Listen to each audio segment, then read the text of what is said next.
একটু ভালো করে বুঝবা, আমার নবীর জন্য জামাদাত মানে জড় বস্তু, রহমাতান লিল আলামিন। মসজিদে নববীতে একটা মরা খেজুর গাছের মধ্যে বসিয়া বসিয়া খুতবা দিতেন। একদিন এক বুড়ি মহিলা আয়েশা বলে, পয়গম্বর, আমি আপনার বক্তব্য দেওয়ার জন্য একটা মেম্বার বানায়া দিতে চাই। বুড়ির মেম্বারটা আমার নবী সদরে গ্রহণ করিয়া নিলেন। এরপর থেকে পয়গম্বর ওই মেম্বারের মধ্যে বসিয়া বসিয়া খুতবা দিতেন।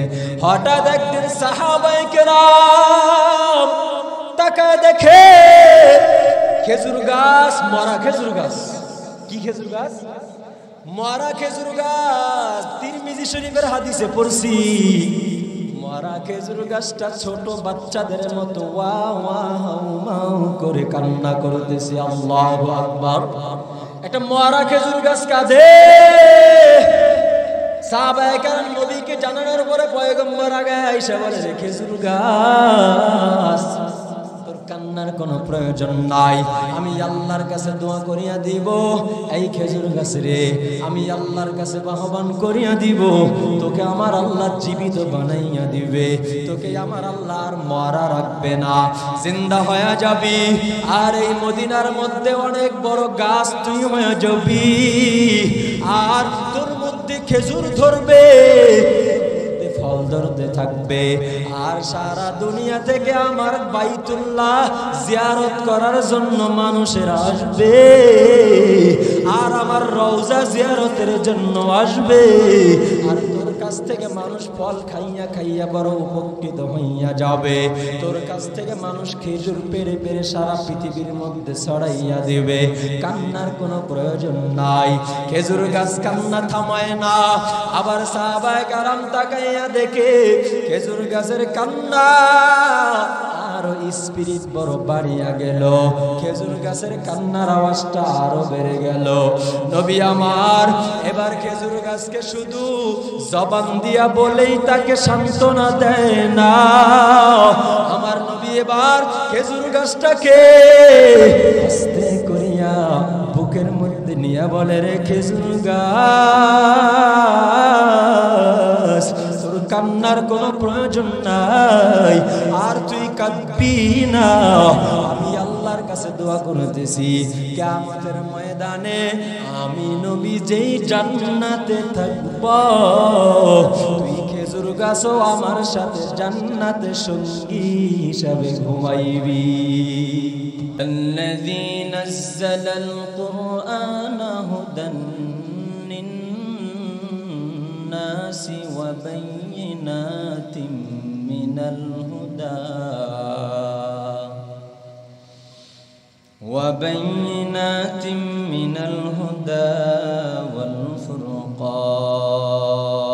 والفرقان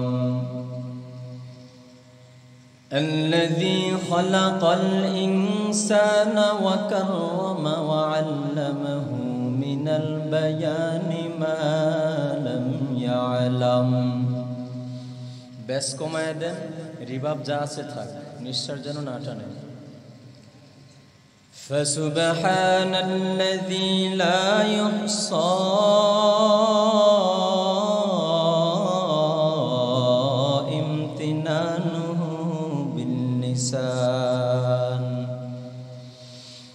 امتنانه باللسان ولا بالقلم.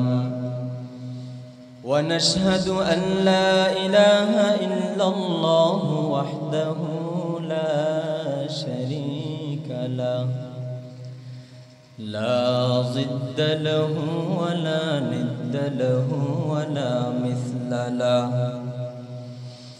ونشهد أن سيدنا وسندنا وحبيبنا وطبيبنا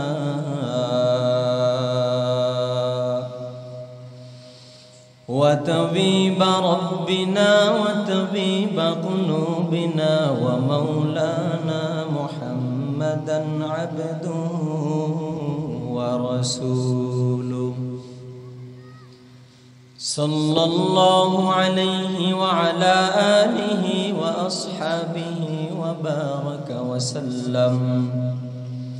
وبارك وسلم تسليما كثيرا كثيرا. أما بعد فأعوذ بالله من الشيطان الرجيم. بسم الله الرحمن الرحيم. لقد من الله على المؤمنين إذ بعث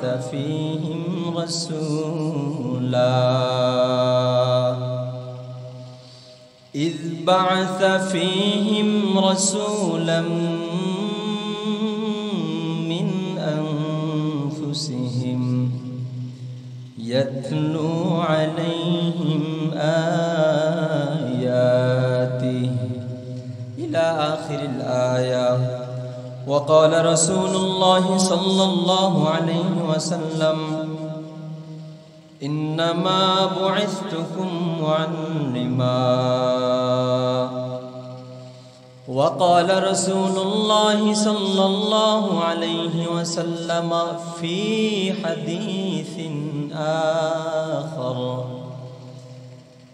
إن الله فضلني على الأنبياء وفضل أمتي على الأمم أو كما قال النبي عليه الصلاة والسلام. اللهم صل على محمد وأنزله المقعد المقربا عندك يوم القيامة. جزى الله عنا محمدا ما هو أهله. आसमान ज़मीन लोह कलम जिसने बनाया, आसमान ज़मीन लोह कलम जिसने बनाया, उस ज़ात की इबादत के लिए हमको भिजाया, उस ज़ात की इबादत के लिए हमको भिजाया। अल्हम्दुलिल्लाह। वमा अरसलनाका इल्ला रहमतन लिल आलामीन। আল্লাহ বলেন, এই দুনিয়ার মানুষেরা ভালো করে বুঝিয়ে নাও, তোমাদের মাঝে আমি আল্লাহ আদম নবীকেও পাঠাইয়া দিয়েছিলাম, তোমাদের মাঝে আমি আল্লাহ নূহ নবীকেও পাঠাইলাম, তোমাদের মাঝে আমি আল্লাহ ঈসা নবীকেও পাঠাইয়া দিলাম, তোমাদের মাঝে আমি আল্লাহ ইব্রাহিম নবী, মুসা নবী আরো অনেক পয়গম্বর পাঠাইছি। কিন্তু কোন পয়গম্বরদেরকে পাঠানোর পরে তাদের কিতাবের মধ্যে রহমাতান লিল আলামিন উপাধি দেই নাই, কিন্তু আমি আমার নবীর ব্যাপারে উপাধি দিয়া দিলাম, ওয়ামা আরসালনাকা ইল্লা রহমাতান লিল আলামিন।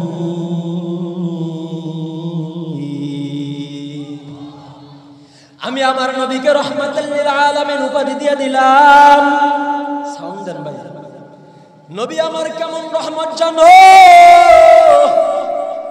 এই লতাবরের মানুষেরা ভালো করে বুঝো, আমার নবী জামাদাতের জন্য রহমত, আমার নবী নাবাতাতের জন্য রহমত, আমার নবী হাইওয়ানাতের জন্য রহমত, আমার নবী মানুষের জন্য রহমত, আমার নবী জানোয়ারের জন্য রহমত, আমার নবী আসমানের জন্য রহমত, আমার নবী জমিনের জন্য রহমত, আমার নবীর জন্য আসমান পাগল হইয়া থাকে, আমার নবীর জন্য আসমানের তারকারাজিটাও পাগল হয়ে যায়, আমার নবীর জন্য আসমানের চন্দ্র সূর্যটা পর্যন্ত পাগল হয়ে যায়।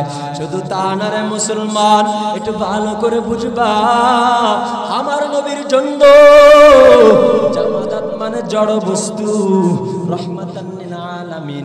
মসজিদে নববীতে একটা মরা খেজুর গাছের মধ্যে বসিয়া বসিয়া খুতবা দিতেন। একদিন এক বুড়ি মহিলা আয়েশা বলে, পয়গম্বর, আমি আপনার বক্তব্য দেওয়ার জন্য একটা মেম্বার বানায়া দিতে চাই। বুড়ির মেম্বারটা আমার নবী সদরে গ্রহণ করিয়া নিলেন। এরপর থেকে পয়গম্বর ওই মেম্বারের মধ্যে বসিয়া বসিয়া খুতবা দিতেন। হঠাৎ একদিন সাহাবায়ে কেরাম তাকায় দেখে খেজুর গাছ, মরা খেজুর গাছ। কি খেজুর গাছ? মরা খেজুর গাছ। তিরমিজি শরীফের হাদিসে পড়ছি, মরা খেজুর গাছটা ছোট বাচ্চাদের মতো ওয়া ওয়া হাউ মাউ করে কান্না করতেছে। আল্লাহু আকবার। একটা মরা খেজুর গাছ কাঁদে। সাহাবায়ে কেরাম নবীকে জানানোর পরে পয়গম্বর আগে আয়েশা বলে, খেজুর গাছ, তোর কান্নার কোনো প্রয়োজন নাই। আমি আল্লাহর কাছে দোয়া করিয়া দিব, এই খেজুর গাছ রে আমি আল্লাহর কাছে আহ্বান করিয়া দিব, তোকে আমার আল্লাহ জীবিত বানাইয়া দিবে। তোকে আমার আল্লাহ আর মরা রাখবে না, জিন্দা হয়ে যাবি। আর এই মদিনার মধ্যে অনেক বড় গাছ তুই হয়ে যাবি। আর তোর মধ্যে খেজুর ধরবে, ফল ধরতে থাকবে। আর সারা দুনিয়া থেকে আমার বাইতুল্লাহ জিয়ারত করার জন্য মানুষের আসবে, আর আমার রওজা জিয়ারতের জন্য আসবে। আর তোর কাছ থেকে মানুষ ফল খাইয়া খাইয়া বড় উপকৃত হইয়া যাবে। তোর কাছ থেকে মানুষ খেজুর পেড়ে পেড়ে সারা পৃথিবীর মধ্যে ছড়াইয়া দিবে। কান্নার কোনো প্রয়োজন নাই। খেজুর গাছ কান্না থামায় না। আবার সাহাবায়ে কেরাম তাকাইয়া দেখে খেজুর গাছের কান্না আরো স্পিরিট বড় বাড়িয়া গেল। খেজুর গাছের কান্নার আওয়াজটা আরো বেড়ে গেল। নবী আমার এবার খেজুর গাছকে শুধু জবান দিয়া বলেই তাকে সান্ত্বনা দেয় না। আমার নবী এবার খেজুর গাছটাকে আস্তে করিয়া বুকের মধ্যে নিয়ে বলে, রে খেজুর গাছ, তোর কান্নার কোনো প্রয়োজন নাই, আর তুই কাঁদবি না। আমি আল্লাহর কাছে দোয়া করতেছি, কিয়ামতের ময়দানে আমি নবী যেই জান্নাতে থাকব, তুই খেজুর গাছও আমার সাথে জান্নাতে সঙ্গী হিসাবে ঘুমাইবি। বাড়িতে যায় সুবহানাল্লাহ কইল, তামলাউ মা বাইনাস সামাওয়াতি ওয়াল আরদ। বান্দা একবার সুবহানাল্লাহ বলছো, 100 নেকি, 200 নেকি, 300 নেকি না। নবী আমার বলেন, আসমান জমিনের মাঝখানে যত ফাঁকা জায়গা আছে, একবার সুবহানাল্লাহ বলার কারণে এই ফাঁকা জায়গাটুকু নেকি দিয়া ভরে দেয় একজন। চিল্লা বলেন তিনি কে? তাহলে সুবহানাল্লাহ বলে লাভ না লস? বলবেন তো ইনশাআল্লাহ। খেজুর গাছ নবীরে চিনছে, পাহাড় নবীরে চিনছে, গাছ নবীরে চিনছে। নবী আমার একদিন রাস্তা দিয়ে হেঁটে হেঁটে সফরের মধ্যে রওয়ানা দিয়া দিল। হঠাৎ আমার নবীর ইস্তেনজায় চাপ দিয়া দিল। পেটের মধ্যে ইস্তেনজার চাপ শুরু হইয়া গেল। আমার নবী তো লাজুক নবী।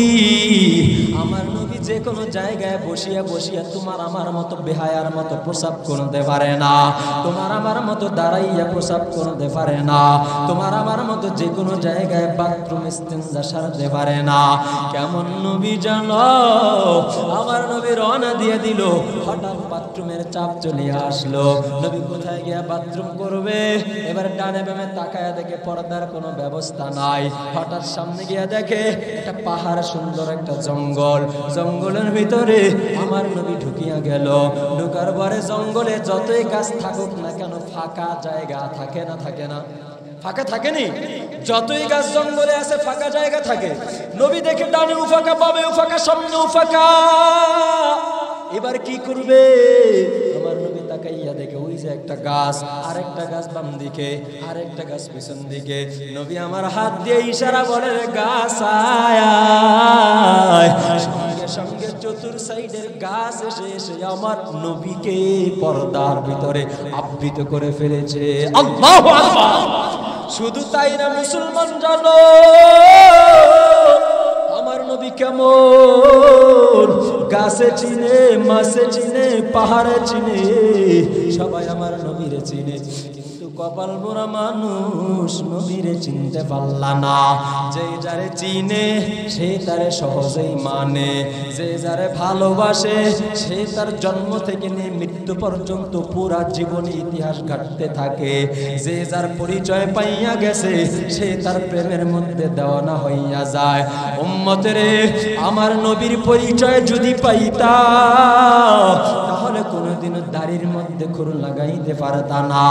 আমার নবীর পরিচয় যদি পাইতা কোনোদিনও বিবাহ শাদীর মধ্যে খেলাবে সুন্নত কাজের মধ্যে লিপ্ত হইতে পারতা না।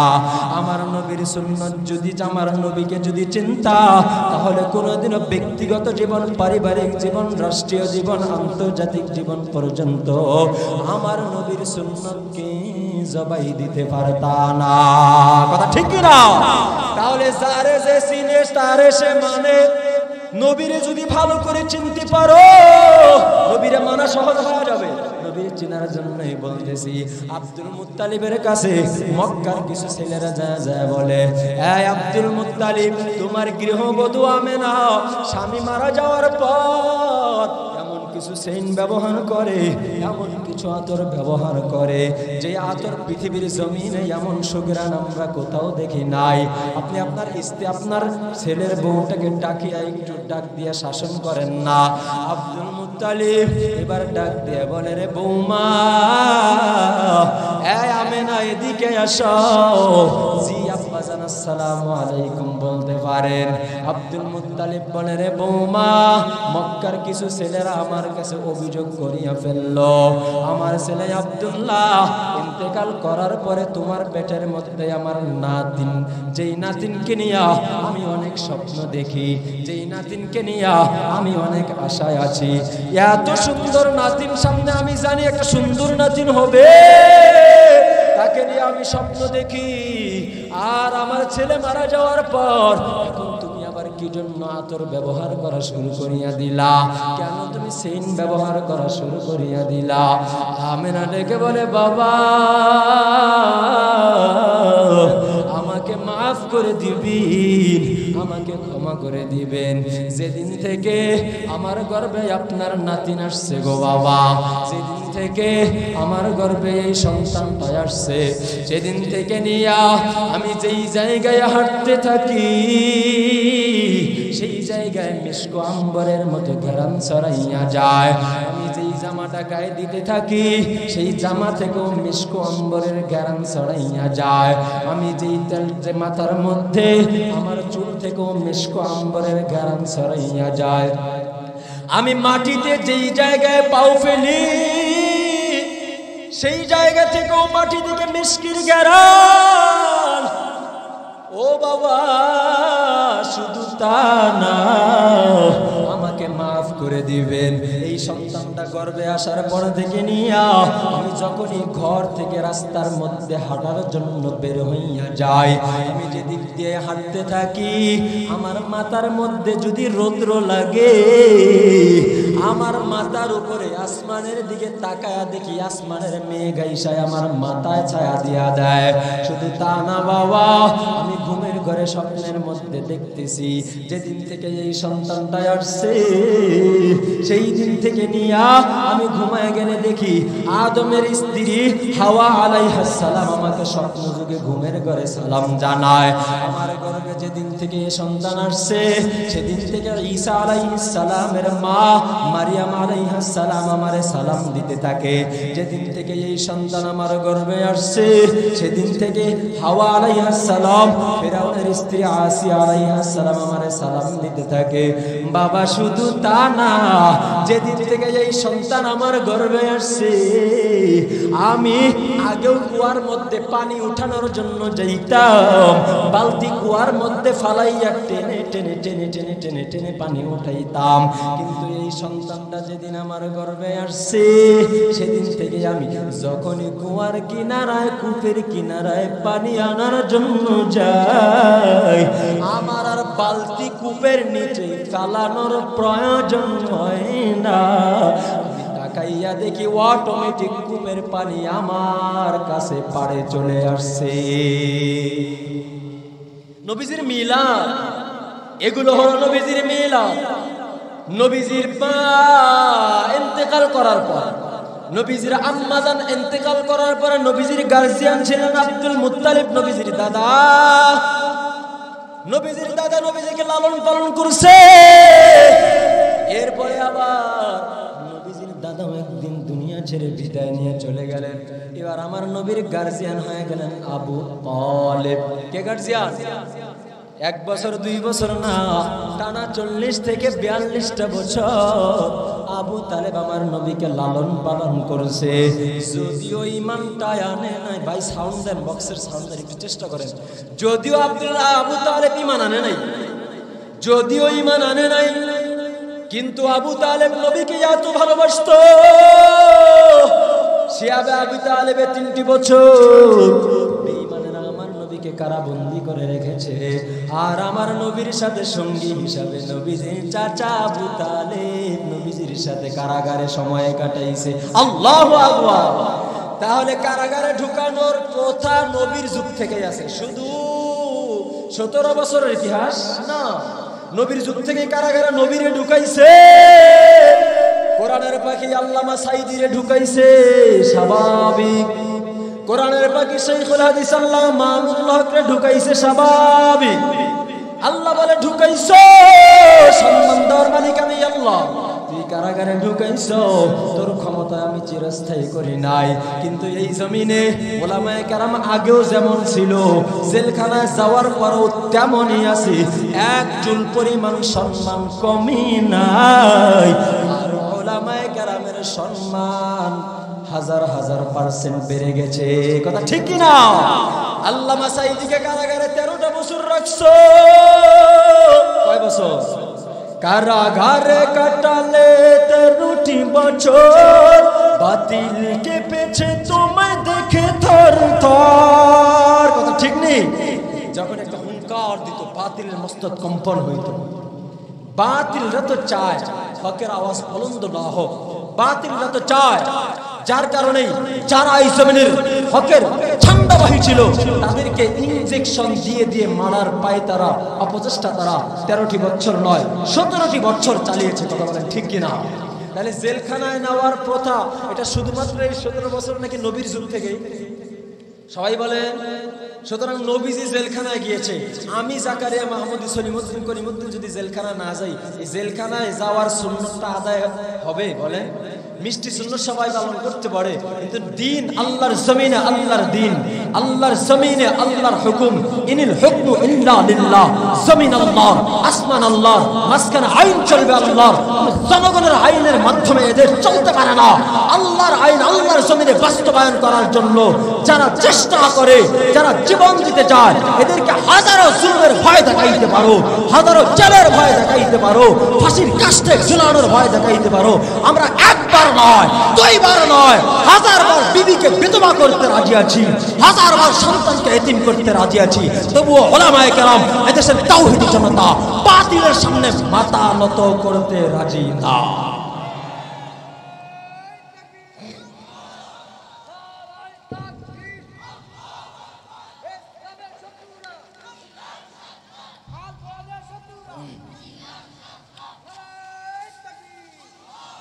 ভাইরাম, আবু তালেব নবীকে খুব ভালোবাসতো।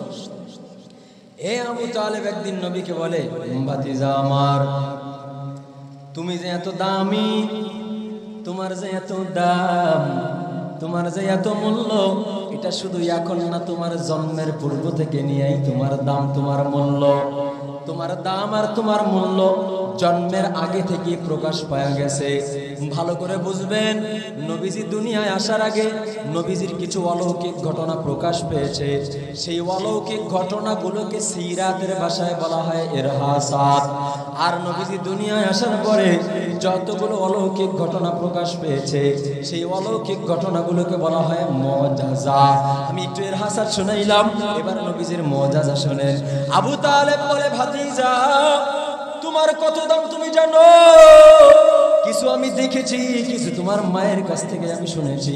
বলে ভাতিজা রে, তোমার মা আমারে জানাইছে দুনিয়ার জমিনে মানুষের গর্ভে যখন সন্তান আসিয়া যায়, ভালো করে হাঁটতেও পারে না, মারা ভালো করে খানাটাও খাইতে পারে না, বাথরুমে যায়ও পেটের সন্তানের জন্য শান্তি পায় না, বারবার বারবার হাসপাতালে ডাক্তারের কাছে দৌড়ায় চেক আপ করার জন্য। কিন্তু তোমার মা আমাকে কি বলেছে জানো? বলে তোমার গর্ভের ভিতরে যেদিন থেকে তুমি মুহাম্মদ তোমার মায়ের পেটের মধ্যে আসছো, তোমার মায়ের পেটে যতই তুমি 10 মাস পর্যন্ত বড় হইছো, কোনোদিনও তোমার মা কিঞ্চিত পরিমাণ কষ্ট অনুভব করে নাই। শুধু তা না রে ভাতিজা, আরো শোনো, তুমি তোমার মায়ের গর্ভ থেকে যেদিন দুনিয়ার জমিনে আসবা, দুনিয়ায় আসার সময় দুনিয়ার মা বোনদের কত না ব্যথা শুরু হইয়া যায়। এই আমতলার মানুষেরা রে, দুনিয়ার মাদের 60 সেলসিয়াস ডিগ্রি ব্যথা আসিয়া যায়। বিজ্ঞানী ডাক্তাররা বলে, সায়েন্স বিশেষজ্ঞ বিজ্ঞানরা ডাক্তাররা চিকিৎসাবিদরা জানায় দিছে, একটা মানুষের যদি 40 ডিগ্রি সেলসিয়াস সেন্টিমিটার ব্যথা ওঠে, সেই মানুষটা আর বাঁচতে পারে না, বেঁচে থাকতে পারে না, মারা যায়। কিন্তু তুমি আমি মায়ের পেট থেকে যেদিন দুনিয়ায় আসছি, আমার মা তোমার মায়ের ব্যথার ডিগ্রি ছিল 60 ডিগ্রি। 60 ডিগ্রি ব্যথা হওয়ার পরও মারা সহজে মারা যায় না, কারণ আমার আল্লাহ জানে এই মা যদি এখন মরে যায়, এই সন্তানটা দুধ পান করা কষ্ট হয়ে যাবে, বড় হওয়া বড় কষ্ট হয়ে যাবে। দোস্তরা আমার, নবী আমার বলে, ও চাচা, আমার মায়ের কাছ থেকে কি শুনলেন জানাইয়া দেন। আবু তালেব বলে, ভাতিজা রে, তুমি যখন তোমার মায়ের পেট থেকে আসছো, দুনিয়ার মানুষেরা যখন মায়ের গর্ভ থেকে দুনিয়ার জমিনে ভূমিষ্ঠ হয়, তখন কত ব্যথা শুরু হইয়া যায়, কান্নাকাটি শুরু হইয়া যায়, চিল্লাচিল্লি শুরু হইয়া যায়। কিন্তু তুমি যখন তোমার মায়ের পেট থেকে দুনিয়ায় আসছো, তোমার মায়ের কিঞ্চিত পরিমাণ ব্যথাও অনুভব হয় না। আল্লাহু আকবার। শুধু তার ভাতিজা, আরো শোনো, তুমি যখন তোমার মায়ের পেট থেকে দুনিয়ায় আসছে, তোমার মা জানাইছে দুনিয়ার মানুষগুলো তারা যখন তাদের মায়ের পেট থেকে দুনিয়ায় আসে, তাকাইয়া দেখে মায়ের পেট থেকে কত রক্ত নিয়ে আসে, পিচ্ছিল পিচ্ছিল কত ময়লা আবর্জনা নিয়ে আসে। কিন্তু ভাতিজা আমার, তুমি যে তোমার মায়ের পেট থেকে আসছো, তোমার মা জানাইছে ঘরের মধ্যে কোনো দুর্গন্ধ তো ছিল না, কোনো ময়লাও তো ছিল না। তোমার মায়ের পেট থেকে তোমার মা জানাইছে কে জানো তোমার মায়ের পেটে তোমাকে গোসল করাইয়া পরিষ্কার করে দিছে। আল্লাহু আকবার। শুধু তা না ভাতিজা, আরো জানো, তোমার মা জানাইছে দুনিয়ার মানুষ দুনিয়ায় আসার পরে সন্তানগুলো যখন বড় হইয়া যায়, সন্তানগুলো যখন অনেক বড় হইয়া যায়, তখন তাদের খাতনা করানোর প্রয়োজন হয়, মুসলমানি করানোর প্রয়োজন হয়। কিন্তু ভাতিজায় আমার, তোমার আম্মা জানাইছে তুমি তোমার মায়ের পেট থেকে আসছো, তোমার মা তাকাইয়া দেখে তোমার খাতনা পেটের ভিতরে কে যেন করে দিয়েছে। আল্লাহু আকবার।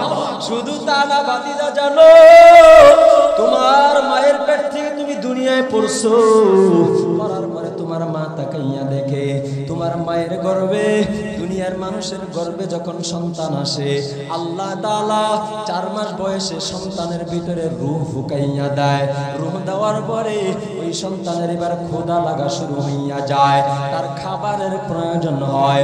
মায়ের পেটে ভালো খাবার তো পাইবা না, মায়ের পেটে রক্তপুষ ময়লা আবর্জনা ছাড়া কিছুই নাই। মায়ের পেটে আল্লাহ তোমারে আমারে কি খাওয়াইছে জানো? একটু তাকায় দেখবেন নিজের ব্যাকগ্রাউন্ডে, মাদেরকে জিজ্ঞাসা করবেন, মা গো আমি যখন তোমার পেট থেকে আসছি, ধাত্রীরা ডাক্তারনীরা তোমার আমার মাঝখানে নাভির মধ্যে একটা লাইন ছিল, এই লাইনটা কেটে দিছেনি। ছিল না আমাদের নাভিতে লাইন? এটা ছিল না লাইন? কেন ছিল জানেননি? আল্লাহ বলেন, এই বান্দা আমার কত বড় ইহসান জানো, তোর মায়ের পেটে ক্ষুধা লাগবে, তুই কি খাবি? মায়ের পেটে তোর নাপাক ছাড়া কিছুই নাই, তোর মা ভালো ভালো খাবার খাবে, সেই খাবারের মাধ্যমে তোর মায়ের পেটে রক্ত তৈরি হইয়া যাবে। আর রক্ত হলো নাপাক, যার কারণে শরীর থেকে রক্ত বের হইলে নামাজ নষ্ট হয়ে যায়, ওযু ভেঙে যায়। ভিতরে যতক্ষণ থাকবে পাক, বের হয়ে গেলে হয়ে যায় নাপাক। এই দোস্ত বুঝো, রক্ত নাপাক, কিন্তু আমার আল্লাহ আমাদের এই মুখটাকে বানাইছে আমার মালিকের কুদরতি হাতের মাধ্যমে। আল্লাহ বলে, বান্দা দুনিয়ায় যাওয়ার পরে যেই মুখটা দিয়ে আমি আল্লাহকে আল্লাহ বলে ডাকবি, দুনিয়ায় যাওয়ার পরে যেই মুখের মাধ্যমে আমার কালামুল্লাহ তেলাওয়াত করবি, দুনিয়ায় যাওয়ার পরে যেই মুখটা দিয়ে আমি মালিকের নামের জিকির করবি, সেই মুখের মধ্যে আমি আল্লাহ নাপাক লাগতে দিব না। আমি আল্লাহ তোর মায়ের পেটের সাথে, নাভির সাথে, তোর নাভির সাথে একটা কানেকশন করিয়া দিলাম নারের মাধ্যমে, তারের মাধ্যমে। তোর মায়ের পেট থেকে, তোর মায়ের নাভির মাধ্যমে তোর পেটের ভিতরে রক্ত যাবে, কিন্তু তোর মুখের মাধ্যমে আমি আল্লাহ খাবার দিয়া মুখটারে নাপাক বানাইব না। বুঝে থাকলে বলবা, মায়ের পেটে যে আল্লাহ মুখটাকে নাপাক রক্ত দিয়া নাপাক বানায় নাই। এই আমতলার মানুষেরা, এই আমতলার যুবক বাবারা, এই আমতলার মুরব্বী বাবারা, দুনিয়ায় আসার পরে মালিক যেই মুখটারে নাপাক বানায় নাই, দুনিয়ায় আসার পরে সেই মুখটারে বিড়িটাই না নাপাক বানাইছো। নাপাক হইছে নি? এই বিড়িখোর ফেরেশতা 100 দূরে চলে গেছে। ঘরে রহমত নাই, ঘরে রহমত নাই, বিড়ি খাইছো, রহমতের ফেরেশতা ভাগছে। বিড়ি খায় নামাজে যাইবা, আশেপাশে ফেরেশতা পাইবা না। বিড়ি খায় নামাজে যাইবা, রহমতের ফেরেশতা পাবা না। বিড়ি টানতে টানতে গাড়ি টানতেছো, গাড়ি চালাইতেছো, বিসমিল্লাহি তাওয়াক্কালতু আলাল্লাহি লা হাওলা ওয়ালা কুওয়াতা ইল্লা বিল্লাহ বলিয়া যদি গাড়িতে ওঠো, আল্লাহ বলে, এই ফেরেশতারা তাড়াতাড়ি যা, আমার আব্দুল্লাহ আমার উপর ভরসা কইরা সফরের উদ্দেশ্যে রওনা দিয়া দিল, একটু হেফাজত কর। আল্লাহর আদেশ পাইয়া ফেরেশতারা হেফাজতের জন্য রওনা দিয়া দেয়। কিন্তু বিড়িখোর রে, তোর কাছে ফেরেশতা তো দূরের কথা, শয়তানও আসতে বড় ভয় পায়। কথা ঠিক কি না? কারণ শয়তান আগুন দেখলে ভয় পায়। তাহলে বিড়ি খাইলে মুখ নাপাক হয়ে যায়, হারাম খাইলে মুখ নাপাক, সুদ খাইলে নাপাক, ফেন্সিডিল খাইলে নাপাক, গাঁজা খাইলে নাপাক, ইয়াবা খাইলে, ট্যাবলেট বাবা খাইলে নাপাক। এই যুবকেরা রে, ইন্ডিয়া কাছে পাইছো, সহজে পার করে নিয়ে আসতে পারো। আমার মায়ের নবী বলেন, আলান নবিয়্যু সাল্লাল্লাহু আলাইহি ওয়াসাল্লাম, সাবআতুন ইযিল্লুহুমুল্লাহু তাহতা দিল্লিহি ইয়াওমা লা দিল্লা ইল্লা দিল্লুহু, ইমামুন আদিলুন ওয়া শাবুন নাশা ফি ইবাদাতিল্লাহ। কিয়ামতের ময়দান বড় কঠিন। এই কঠিন ময়দানে আরশের নিচে যদি ছায়া পাইতে চাও, তাহলে যুবক বয়সে ফেন্সিডিল খাওয়া ছাড়ো। আরশের নিচে যদি কিয়ামতের ময়দানে ছায়া পাইতে চাও, যুবকেরা রে, যৌবন কালে বিড়ি খাওয়া ছাড়িয়া দাও। কারণটা কি? তোমার বয়স যখন সাইডের গোটায় চলে যাবে, আর নামাজের মধ্যে রুকুটাও ঠিকভাবে করতে পারবা না। বয়সটা যখন সাইডের গোটায় চলে যাবে, সেজদাটাও ঠিক মতো করতে পারবা না। এখন 40 বছরের যুবক, এখন সেজদাটাও হকামা হক আদায় করতে পারবা, এখন রুকুটাও সঠিকভাবে হক আদায় করে করতে পারবা। সুতরাং যৌবনকালের ইবাদতের দাম আর বৃদ্ধকালের ইবাদতের দাম কোনোদিনও সমান হতে পারে না। কথা ঠিক কি না?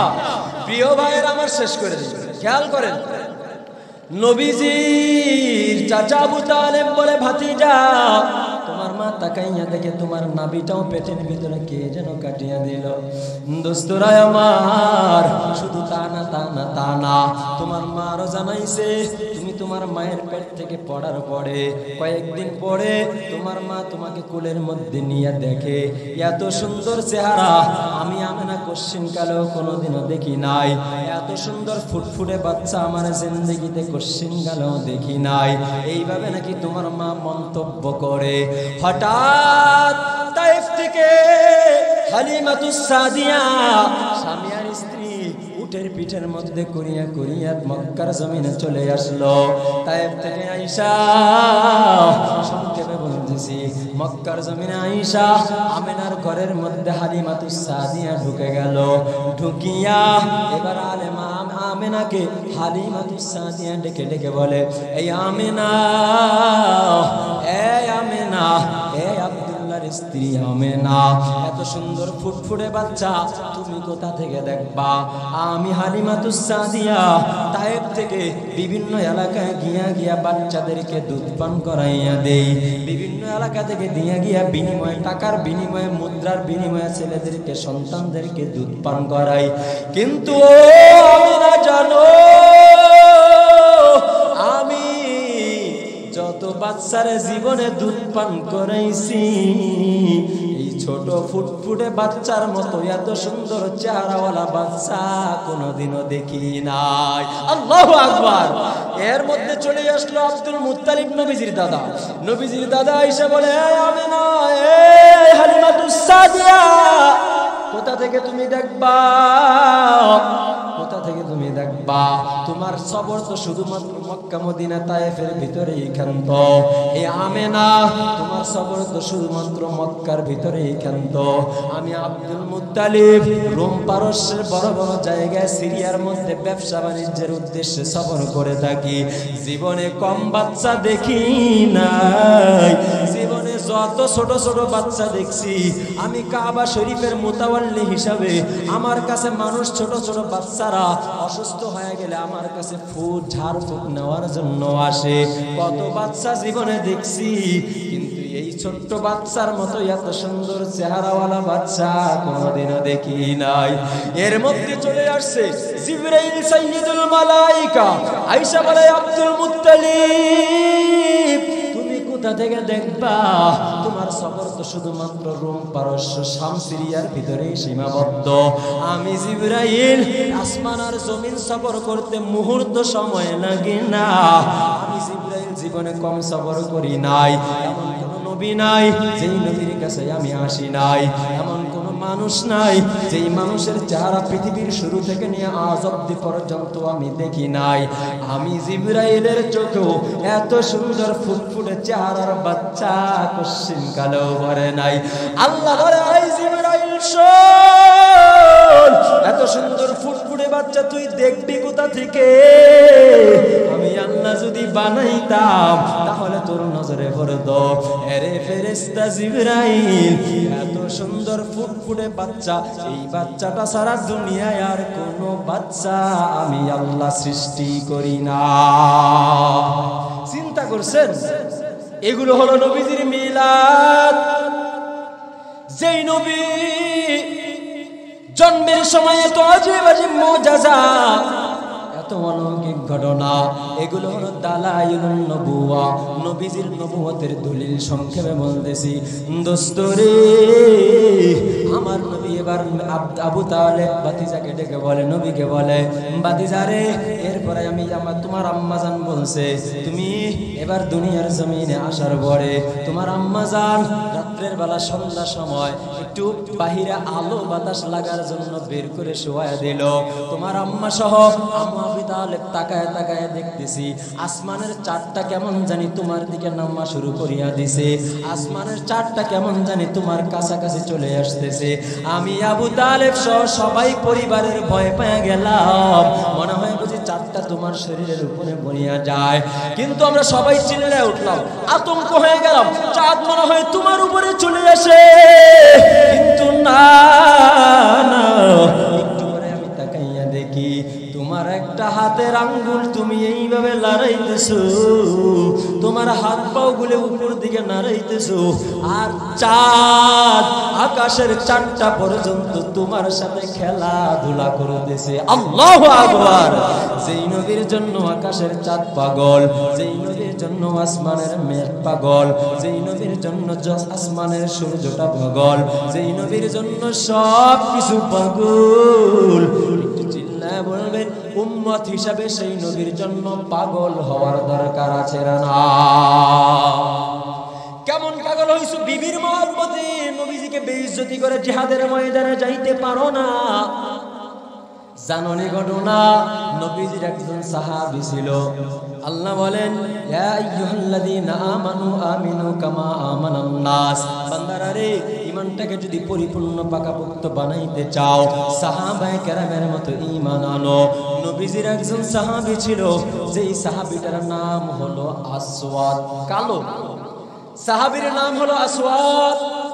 এই সাহাবী সাহাবায়ে কেরামদেরকে নিয়ে নবী একদিন বয়ানে বসে গেছে। একদিন আসওয়াদ রে নবী ডেকে বলে, আসওয়াদ তুমি কি বিয়া করবা? দেখতে বড় কালো, আবার খাটো, আবার নাই কোনো ধন সম্পদ অর্থ সম্পদ, তিন দিক দিয়ে নরমাল, কালো খাটো, আবার টাকা পয়সা নেই, গরিব। যারা তিন দিক দিয়ে দুর্বল, এমন ছেলেদেরকে আপনারাও আত্মীয় করতে চাইবেন, কথা ঠিক কিনা? কালো, দেখতে ভালো না, আবার হলো অর্থ নাই, আবার কি খাটো। সব মেয়েরা লম্বা ছেলে খোঁজে, খাটো ছেলেদেরকে অনেকেই দেখতে পারে না। আবার অনেক ছেলেরাও লম্বা মেয়ে খোঁজে, খাটো মেয়ে দেখতে পারে না। মানুষ লম্বা হইলে একটু পারফেক্ট হয়, স্বাস্থ্য ভালো হইলে।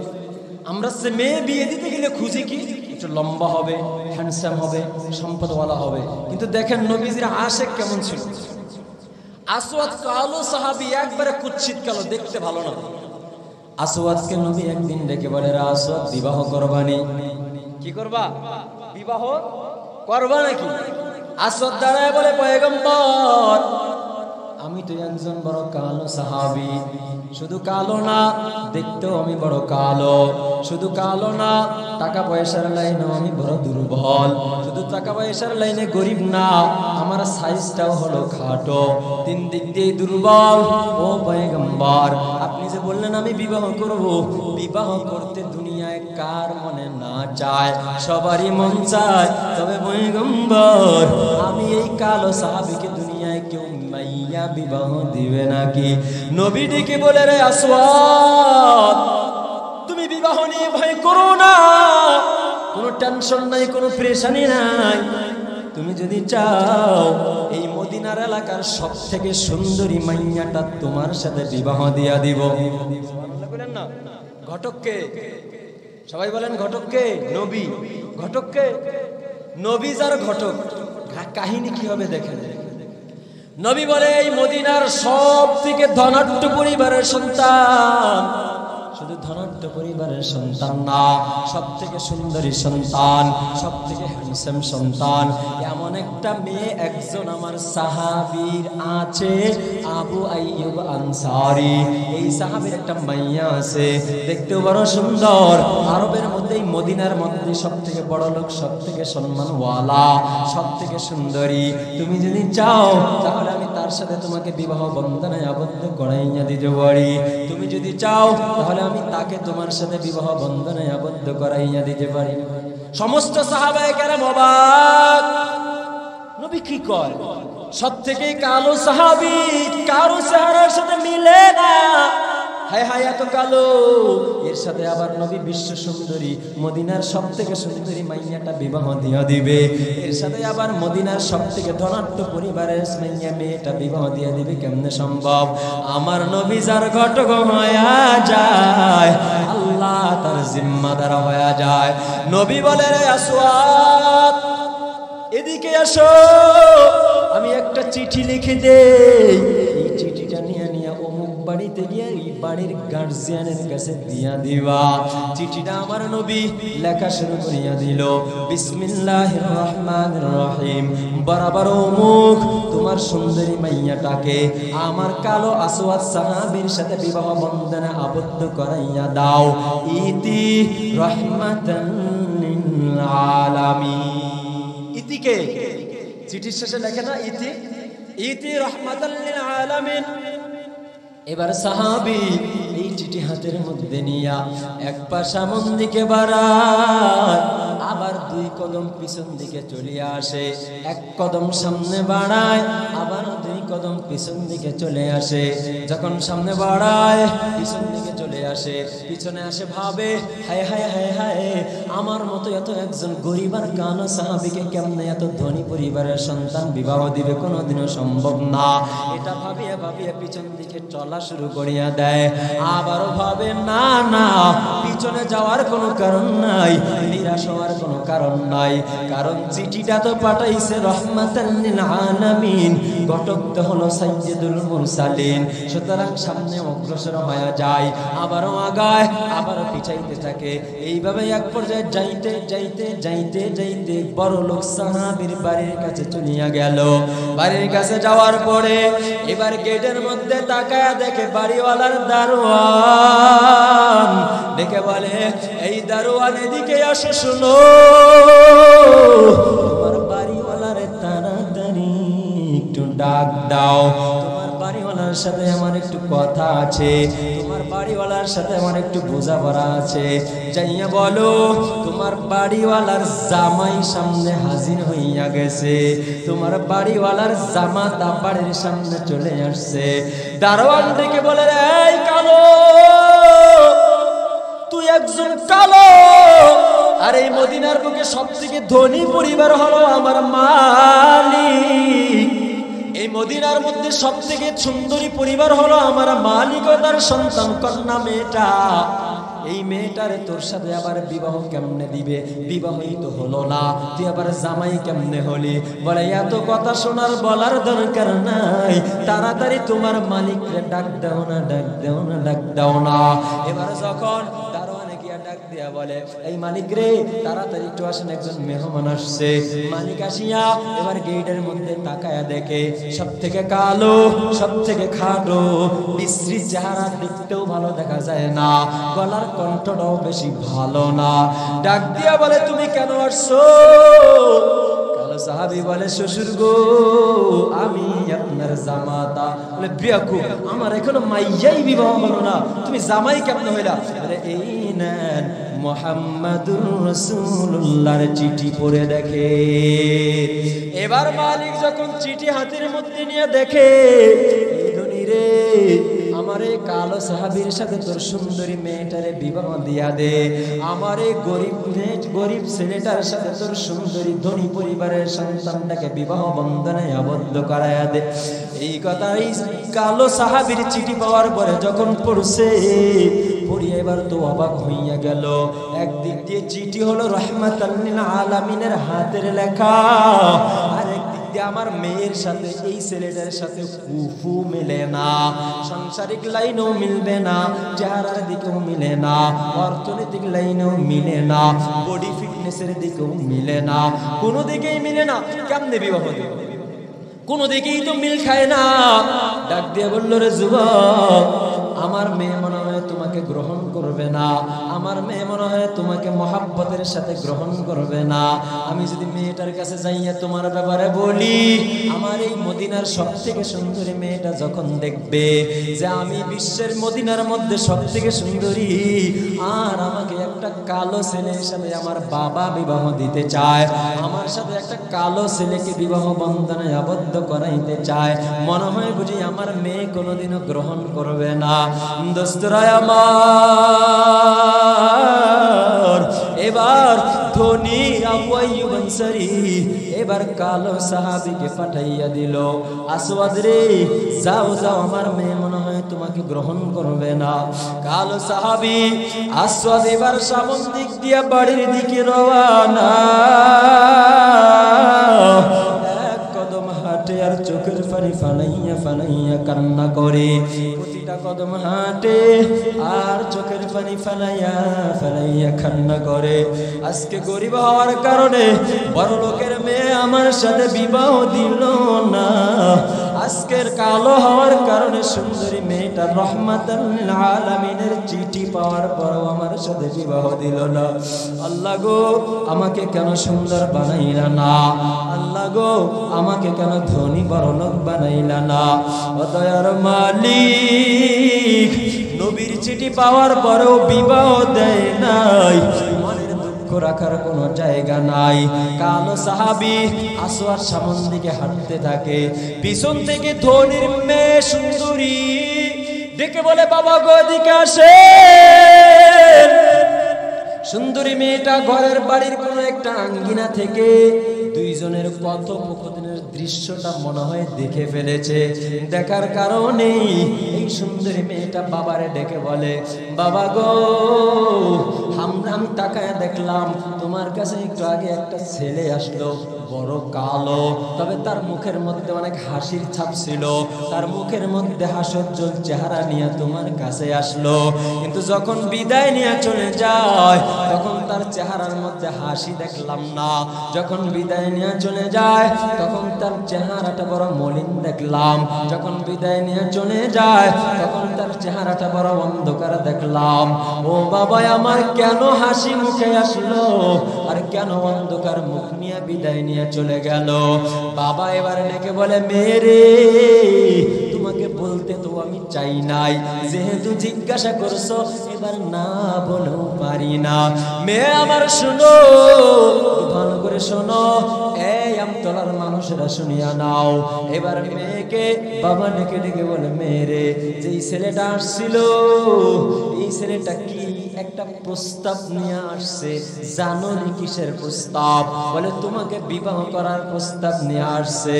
মৌখিক প্রস্তাব নিয়ে আসে নাই, আমি তার হাতে একটা কাগজ নিয়েছিলাম, সেই কাগজটা আবারও তার হাতে চিঠিটা আবার দিয়া বিদায় করিয়া দিলাম। এই চিঠির মধ্যে তোমার প্রস্তাব সে নিয়ে আসলো, আর প্রস্তাব আর কেউ পাঠায় নাই, প্রস্তাব একজন পাঠাইছে, তিনি হলো মুহাম্মাদুর রাসূলুল্লাহ। মেয়ে ডাক দিয়ে বলে, ও বাবা তাহলে তুমি তারে পাঠাইছো কেন? বাবা ডেকে বলে, মেয়ে আমার, তুমি তো মদিনার মধ্যে সব থেকে সুন্দরী মেয়ে, তুমি তো মদিনার মধ্যে সব থেকে ধনাঢ্য পরিবারের মেয়ে, তোমাকে যদি এই কালো সাহাবীর সাথে বিবাহ দিয়া দেই তাহলে কোনো দিক দিয়ে কুফু মানায় না, আমারও মনটা মানে না। যখন চিঠি পড়ছি আমি মনে মনে ভাবলাম তোমার কাছে বললেও তুমিও হয়তো বা প্রত্যাখ্যান করিয়া দিবা, গ্রহণ করবা না, এই ভয়ে আমি তারে পাঠাইয়া দিলাম। মেয়ে ডেকে বলে, ও বাবা তাড়াতাড়ি কালো ব্যক্তিটারে যুবকরে ডাক দাও। এবার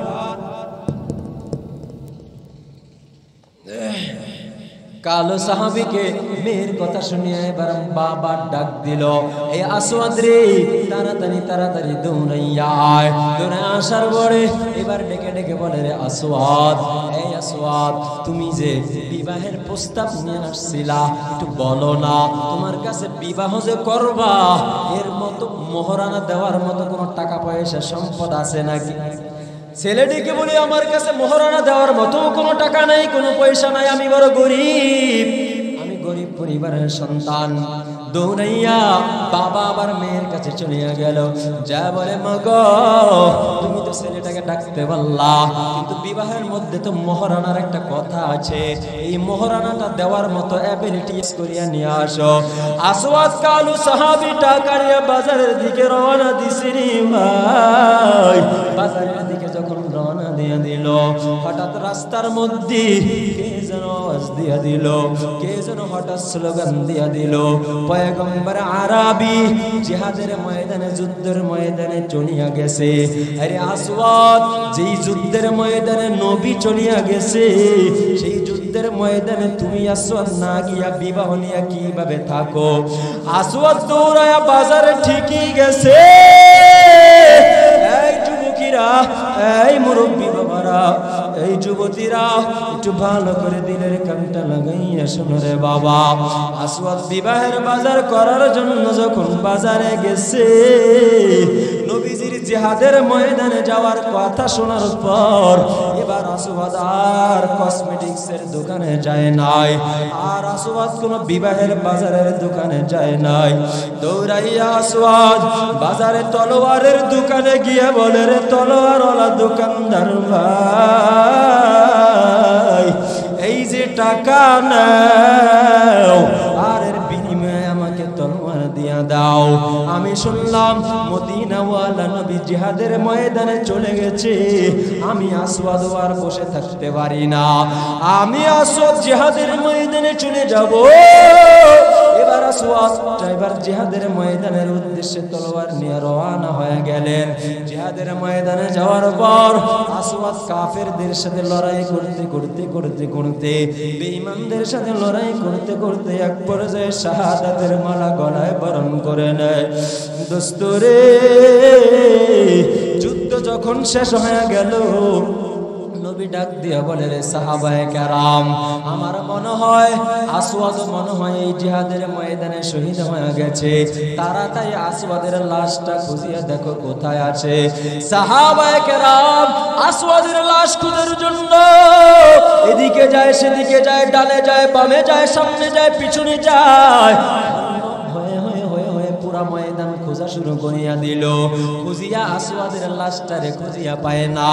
একবার যায় আয়েশা বলে, নবী গো, আসওয়াদের লাশ তো খুঁজিয়া পাইলাম না, মনে হয় আসওয়াদ জিহাদের ময়দানে আসেই নাই। নবী বলে, রে সাহাবায়ে কেরাম, আমার মনে হয় আসওয়াদ জিহাদে শরীক হয়ে শাহাদাত বরণ করছে, তাড়াতাড়ি খুঁজিয়া দেখো আসওয়াদের লাশটা কোথায় আছে, নিয়ে আসো না। আমার এই কালো সাহাবীটা আমার বড় আশিক। সাহাবায়ে কেরাম নবীজির কথা শুনিয়া দ্বিতীয়বার আবারও চলে গেছে খোঁজার জন্য। খুঁজতে খুঁজতে এবার আসওয়াদ যুবকের লাশটা এক জায়গায় লাশের মিছিলের মধ্যে দেখে মুখের মধ্যে রক্ত দিয়া মুখটা ঢাকা হয়ে গেছে, রক্ত দিয়া মুখটা আবৃত হয়ে গেছে।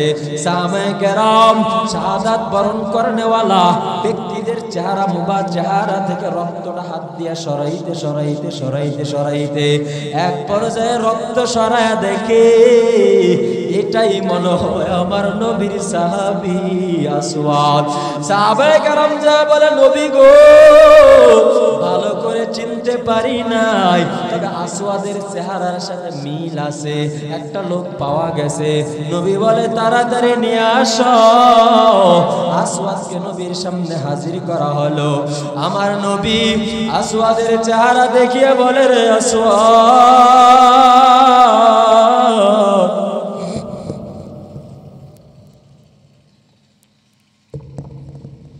তুই তো বিবাহ করার জন্য আমার চিঠি নিয়ে বিবাহের জন্য শ্বশুর বাড়িতে রওনা দিয়া দিছিলি, কিন্তু তুই আজকে জিহাদের ময়দানে এসে শাহাদাত বরণ করছ। আমার আল্লাহর কাছে নবী আসওয়াদের জন্য দোয়া করা শুরু করে দিলেন। নবী আসওয়াদের জন্য দোয়া করেন, ইতিমধ্যে তাকায় দেখে নবীজির পাশে একজন সুন্দরী নারী হাজির। আয়েশা বলে, নবী গো, এই যে আপনার চিঠি মুবারক হাতে নেন। বলে, এটা আবার কিসের চিঠি? বলে, পয়গম্বর, এটাই মনে হয় আপনার কালো সাহাবী আসওয়াদ, যারে চিঠি দিয়া আমার কাছে বিবাহের জন্য পাঠাইছিলেন, প্রস্তাব দিয়া দিয়া দিয়া দিয়া। কিন্তু আসওয়াদের সাথে এমন এমন ঘটনা আমার বাবার হয়ে গেল। আসওয়াদকে মোহরানা আর সদাই পাতির জন্য টাকা পয়সা দিয়ে আমার বাবা বাজারে পাঠায়া দিয়েছে, কিন্তু আসওয়াদ আর বাজার করে নিয়ে আমার কাছে যায় নাই। এবার আসওয়াদ সরাসরি জিহাদের ময়দানে এসে শাহাদাত বরণ করেছে। নবী গো, আমার কোনো আফসোস নাই, আমার কোনো টেনশন নাই, আমার কোনো প্রেশানির কারণ নাই। তবে এই আসওয়াদের জন্য আর আমার জন্য আল্লাহর কাছে একটা দোয়া করেন। দুনিয়ায় আমি আল্লাহ আমি সুন্দরী যতদিন বেঁচে থাকবো ততদিন পর্যন্ত দুনিয়ায় আমি আর বিবাহ বসব না। আমি সব জায়গায় আসওয়াদের স্ত্রী হিসেবে পরিচয় দিয়ে দিব, সব জায়গায় আমি মানুষকে আসওয়াদের বিবি বলে পরিচয় দিয়ে দিব। শুধু তা না, ইন্তেকাল করার পর পরকালে যাওয়ার পরেও আল্লাহর কাছে দোয়া করে দেন, আল্লাহ যেন আমাকে আর আসওয়াদকে একটা জান্নাতের মালিক বানায়া দেয়। এই যুবকেরা নবীর চিনো নাই, বিবাহ করতে গিয়ে আমার নবীর জন্য পাগল হয়ে শাহাদাত বরণ করলো। দোস্তরা আমার, কেমন নবী জানোনি? قال النبي صلى الله عليه وسلم لكل نبي دعوة مستجابة فتعجل كل نبي دعوته وإني اختبأت دعوتي شفاعة لأمتي يوم القيامة فهي نائلة। আমি নবী বলতেছি, শুনো, কিয়ামতের কিয়ামতের ময়দানে আমি নবী তোমাদের জন্য কেমন হব জানোনি? বলে দুনিয়ায় যত নবী আল্লাহ পাঠাইছে তাদেরকে আল্লাহ একটা বিশেষ বিশেষ পাওয়ার দিয়া দিছে, তাদেরকে আল্লাহ একটা করে বিশেষ দোয়া দিয়া দিছে। বলে নবীরা যেটাই বলবে আমার আল্লাহ সেটাই দিয়া দিবে। সমস্ত নবীরা দুনিয়ায় থাকতেই সেই পাওয়াগুলো অর্জন করে নিছে, কিন্তু আমি নবী দুনিয়ায় থাকতে চাওয়া পাওয়াগুলো অর্জন করে নেই নাই। আমি আমার স্পেশাল পাওয়ারটাকে ইখতাবাতু দাওয়াতি, আমি আমার পাওয়ারটাকে বাকি রেখে দিয়েছি। বলে কার জন্য? লিউম্মতি, আমার উম্মতের জন্য। বলে কোন দিনের জন্য? বলে ইয়াউমুল কিয়ামতি, কিয়ামতের দিনের জন্য। আমার নবী সব নবী দুনিয়ায় তার পাওয়ার আল্লাহর কাছে নিয়ে নিছে, কিন্তু তোমার আমার নবী রাহমাতাল লিল আলামিন তোমার আমার জন্য রাইখা দিছে। দোস্তরে এমন নবী পাওয়ার পর নবীরে চিনলা না, না চিনা যদি কবরে যাও আমার নবীকে সামনে রাইখা যখন বলবে ওয়ামান হাদার রাজুলুল্লাযী বুইসা ফীকুম, তখন তুমি তাকাইয়া দেখবা আমার নবীর চেহারায় দাড়ি দেখা যায়, কিন্তু আমার চেহারার মধ্যে দাড়ি নাই। এই লোকটার মাথার মধ্যে চুলগুলো কত সুন্দর দেখা যায়, কিন্তু আমার মাথার চুলটা এই লোকের সাথে কোনো মিল নাই। আমার মাথার চুলগুলো নেইমার সাথে মিলে গেল, আমার মাথার চুলগুলো মেসির সাথে মিলে গেল, আমার মাথার চুলগুলো নায়ক নায়িকাদের সাথে মিলে গেল। ফেরেশতা যখন বলবি ওয়ামান হাদার রাজুলুল্লাযী বুইসা ফীকুম, এই যে এই লোকটার দিকে দেখো, বলো না এই লোকটাকে নিজের চেহারার সাথে যখন চেহারা মিলে যাবে তখন তো চিল্লাই বলে ফেলবে এই লোকের জন্যই তো দুনিয়ায় আমি জীবন দিতে চাইছিলাম, এই লোকটার জন্যই তো দুনিয়ায় দাড়ি রাখছি। কত মানুষ দাড়িওয়ালা বলে গালি দিছে, কত মানুষ টুপিওয়ালা বলে গালি দিছে, কত মানুষ নামাজি বলে গালি দিছে, এরপরেও আমি নামাজ সারি নাই, এরপরেও টুপি সারি নাই, এরপরেও দাড়ি সারি নাই। আজকে এই লোকরা আমি না চিনলে কে চিনবে? বলে দিবে হাদা রাসূলুল্লাহ মুহাম্মাদুর রাসূলুল্লাহ। আল্লাহ বলবে এই ফেরেশতারা আফরিশু লাহু মিনাল জান্নাহ, কবরে জান্নাতের বিছানা বিছায়া দাও, ওয়া আলবিসু লাহু মিনাল জান্নাহ, শরীরে জান্নাতের পোশাক পরায়া দাও, জান্নাতের সাথে সুরঙ্গ তৈরি করে দাও। কিয়ামত পর্যন্ত নবীর অনুসরণ করে গেলে জান্নাতের সুবাতাস কবরে বই পাইতে থাকবে। নবীর মানার দরকার আছে। আল্লাহ আমাদের সবাইকে রাসূলের তরিকা অনুযায়ী দুনিয়া মেনে চলার মতো তৌফিক দান করেন।